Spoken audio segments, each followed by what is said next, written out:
Bismillahirrahmanirrahim. Өзүңөр билгендей эле 16 февралда 2022 жылы Алымдар кеңешинин кезектеги жыйыны болду. Ал жерде мындай фатва кабыл алынды. Коммерциялык эмес турак жай кооперативи аркылуу турак жай же унаа алуунун өкүмү шарият боюнча. Коммерциялык эмес турак жай кооперативи мүчөлөрүнүн турак жайдагы муктаждыктарын канааттандыруу максатына жарандардын ыктыярдуу бирикмеси.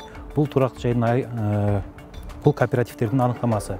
Эмне себептен алар биригет, ашар жолу менен биригип, бири-бирине үй алып берет.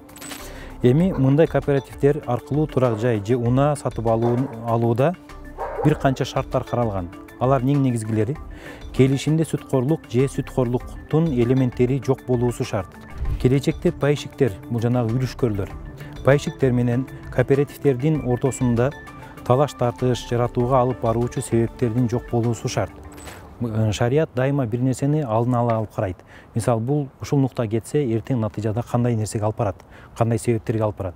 Ошондуктан бул жакта коомдо же кайсы бир адамдардын арасында кийин уруш талашка алып бара турган нерсе болсо, шарият ал нерсеге жол бербейт. Анан дагы бул жакта гарар маселеси бар. Гарардын жок болуусу, гарар деген башкача айтканда келишимдин мөөнөтү, заттын түрү жана сапаты, баасы так болуу шарт. Булар пайшиктер өздөрүнүн акчасын берип жатканда негизинен келишим сыяктуу соода сатып алам деген сыяктуу берет экен. Ошондуктан бул жерде сооданын кээ-бирки шарттары каралган.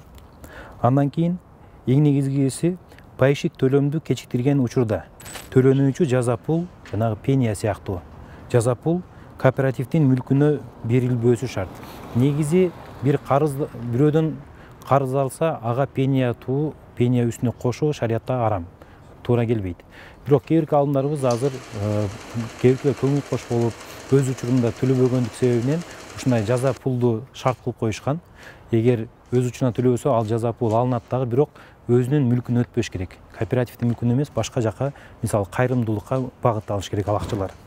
Анан дагы эң негизгилеринин бири кооперативдин аманатты кайтарып берүү мүмкүнчүлүгү бар экендигине мамлекет тараптан же мамлекеттин расмий көзөмөлүндөгү мекемеден кепилдик же тастыктоо болуу шарт.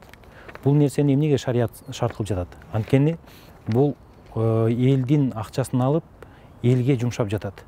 Демек, көпчүлүк коомдуку болгондон кийин бул нерселерде мисалы алдын ала кандай жагдайларга алып барып калат. Ошону эсеп-кысап кылып берип, анан кооперативдин өзүнүн мүлкүндө, резервинде акча бар болгондугун бир мамлекет тараптан таанылган же кепилдикке өткөн, кепилдикке болбосо дагы тастыктоо иретинде чоң бир башка бир резерви бар экендиги анык болгон бир мекеме чыгыш керек. Тилекке каршы мындай шарттар азыркы көпчүлүк, тагыраак айтканда, бир дагы кооперативде жок. Ошондуктан шарият бул жерде мындай деген чечим чыгарды. Жогоруда аталган шарттардын бирөө же бир нечеси жок болсо, кооператив коммерциялык эмес турак жай кооперативи аркылуу турак жай же унаа сатып алуу шариятка туура келбейт, шариятта тыйылат.